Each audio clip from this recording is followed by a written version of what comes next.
يا أيها الذين آمنوا صلوا عليه وسلموا تسليما اللهم صل على سيدنا محمد وعلى آل سيدنا محمد. قال الله تعالى في كلامه المجيد القرآن الحكيم وما أرسلناك إلا رحمة للعالمين. وقال الله تعالى في كلامه المجيد والقرآن الحكيم وما أرسلناك إلا كافة للناس بشيرا ونذيرا ولكن أكثر الناس لا يعلمون. صدق الله العظيم.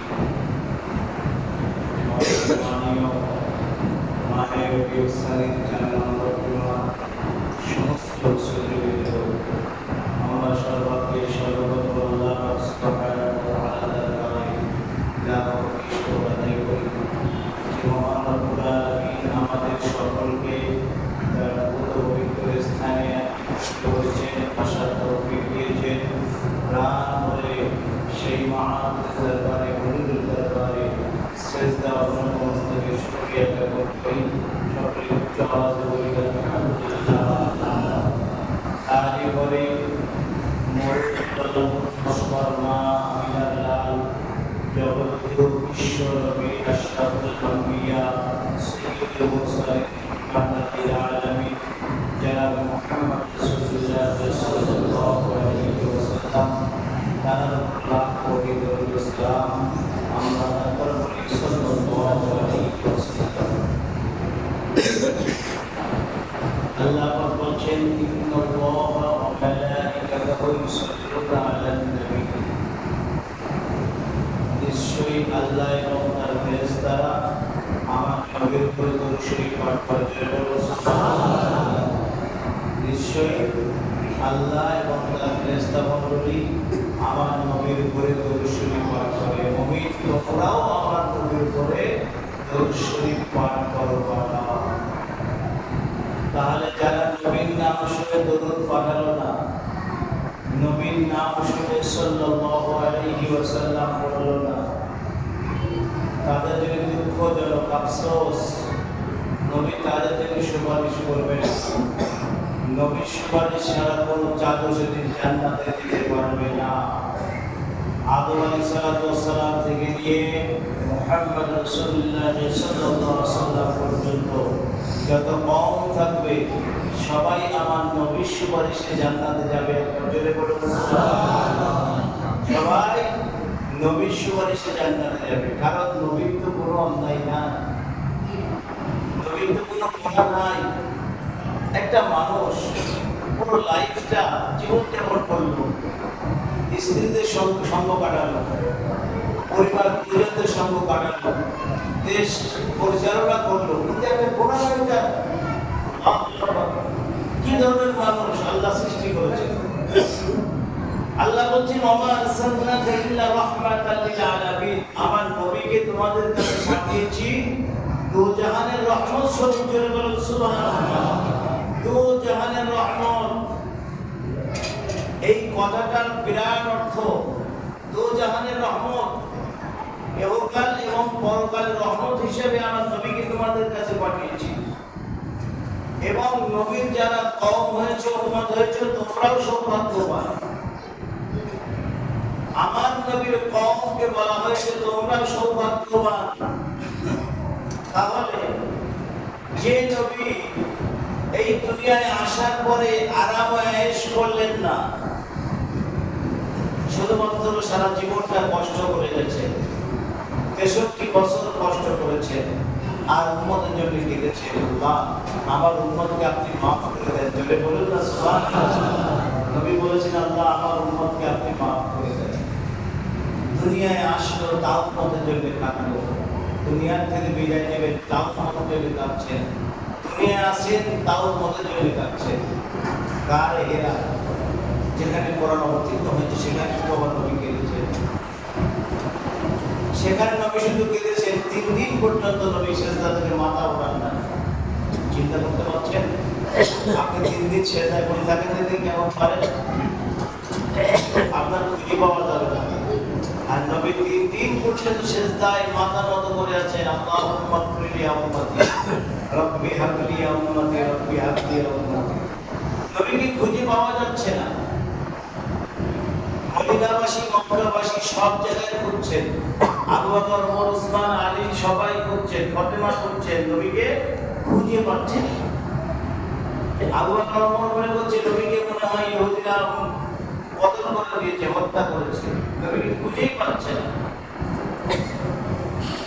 এখন 3 দিন, প্রথম, দ্বিতীয়, তৃতীয় 3 দিন যাবত খুঁজে পাচ্ছে না, নবীকে খুঁজে পাওয়া যাচ্ছে না। সবাই বলছে নবীকে হত্যা করা হয়েছে, নবীকে কতল করা হয়েছে।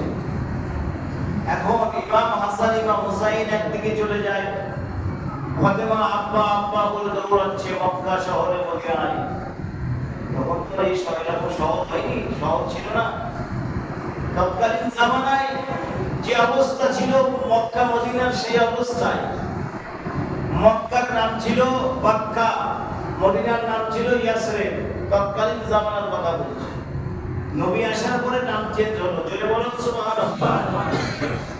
মদিনা হলো ইয়াসরিব থেকে মদিনা আসলো, আর মক্কা বাক্কা থেকে মক্কা আসলো। কোরআন শরীফে যে সূরাগুলো আল্লাহ অবতীর্ণ করেছেন, মক্কি সূরা, মাদানী সূরা আলাদা আলাদা করা হয়েছে। সুতরাং নবীকে খুঁজে পাচ্ছে না, 3 দিন যাবত খুঁজে পাচ্ছে না। সব সাহাবীরা কেঁদে হাত শুরু করে দিয়েছে, কান্নাকাটি শুরু করে দিয়েছে, নবীকে খুঁজে পাওয়া যাচ্ছে না। এ ওর সঙ্গে বলছে, ওর সঙ্গে বলছে, নবীকে খুঁজে পাচ্ছে না।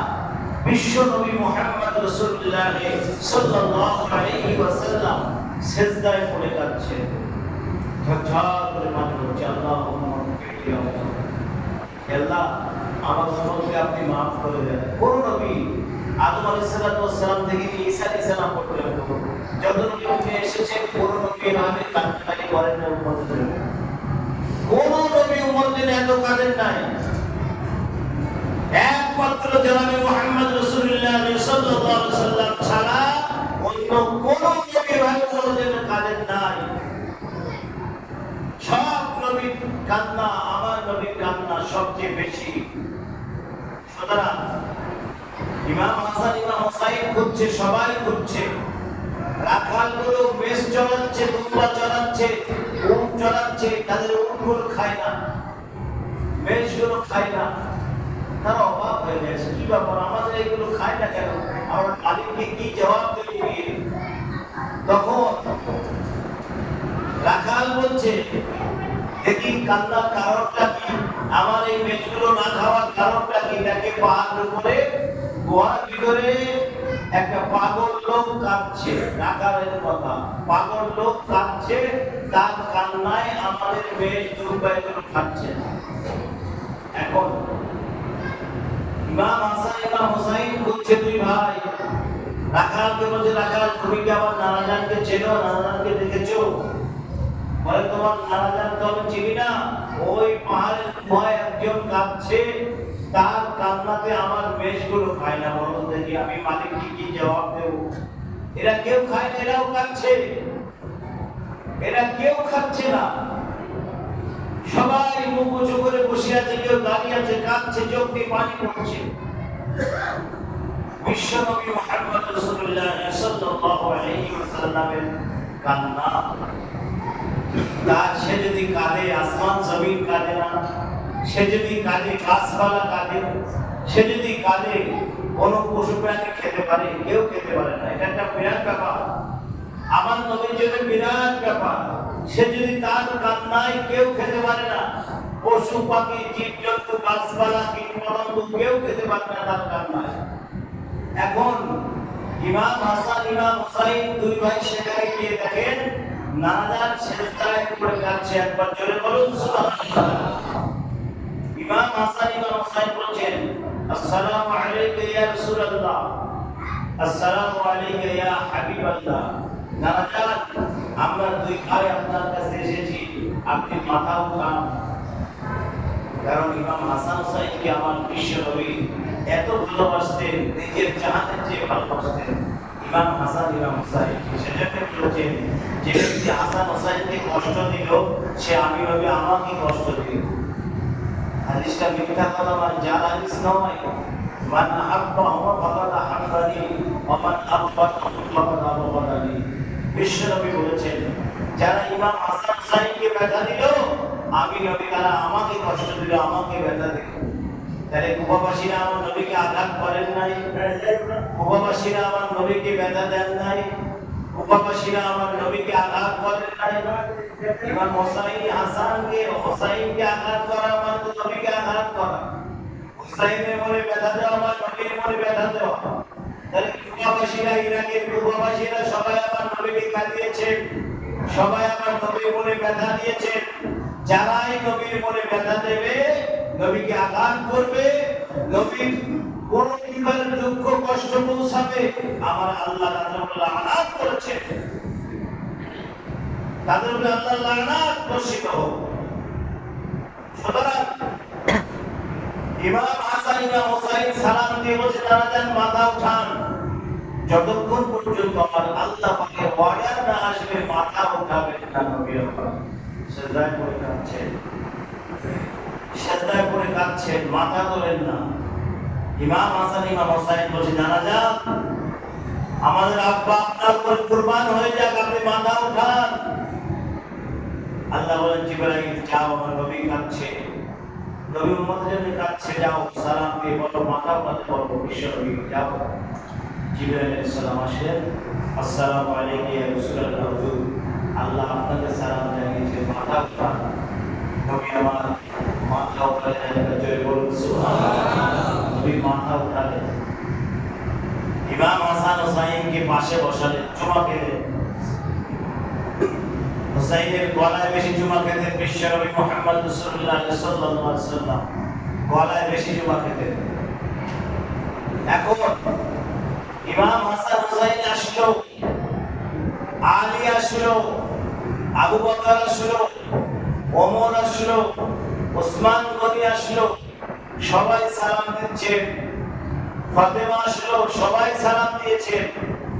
সালাম দেওয়ার পরে বিশ্ব নবী মুহাম্মদ রাসূলুল্লাহ সাল্লাল্লাহু আলাইহি ওয়াসাল্লাম মাথা উঠালেন, তাদের সঙ্গে কথা বলছেন, তাদের সঙ্গে কথা করছেন।